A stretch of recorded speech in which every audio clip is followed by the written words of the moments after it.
অন্তরে যতক্ষণ কামনা বাসনা ততক্ষণ গোবিন্দ আসবেন কেমন করে? যে হৃদয়ে কামনা বাসনা সেই হিসেবে ভক্তি মহারানী যান না, আর ভগবানও আসেন না।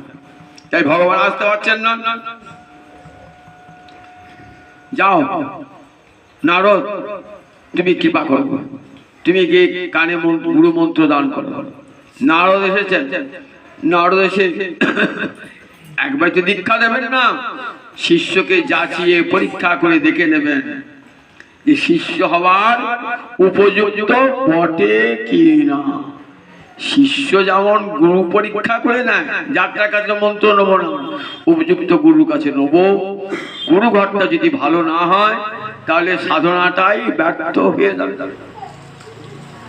গুরুও তাই দেখেন, যাকে তাকে দীক্ষা দান করবো না, দীক্ষা দান করবো। তাই বলে যাও, কত পরীক্ষা করলেন, বলেন না দেবর্ষিপাদ, আমার মা বলেছেন কৃষ্ণ ভজনের দ্বারা আমার সমস্ত কর্মফল খণ্ডিত হবে, আমার সব দুঃখ ক্লেশ দূর হবে। আমি যতদিন পর্যন্ত কৃষ্ণ দর্শন আমার না হচ্ছে ততদিন আমি আসলে বসবো। তখন ঠিক ক্ষত্রিয় ছেলে তো খুব গোয়ার ক্ষত্রিয় ছেলে, বলে ঠিক আছে এসো, যমুনার জলে চান করে এসো, আমি তোমার কানে মন্ত্র দেবো।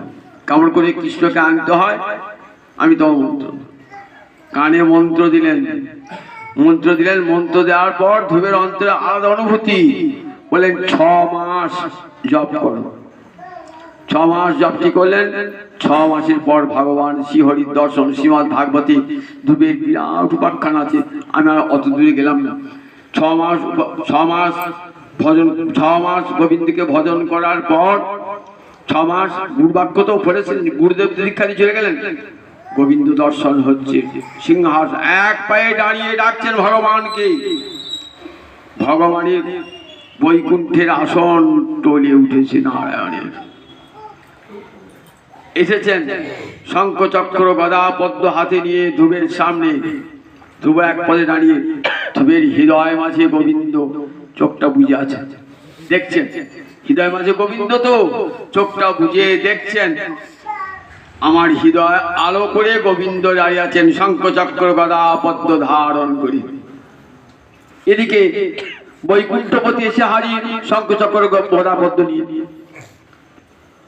নারায়ণ ভাবছেন আমার দিকে তো তাকাচ্ছি, আমি তো এলাম ধ্রুব রাজ্য কামনার জন্য তপস্যা করছে, দিতে এলাম তো, কিন্তু ও তো চক্ষু মুদ্রিত করে আছে। তখন ভাবছেন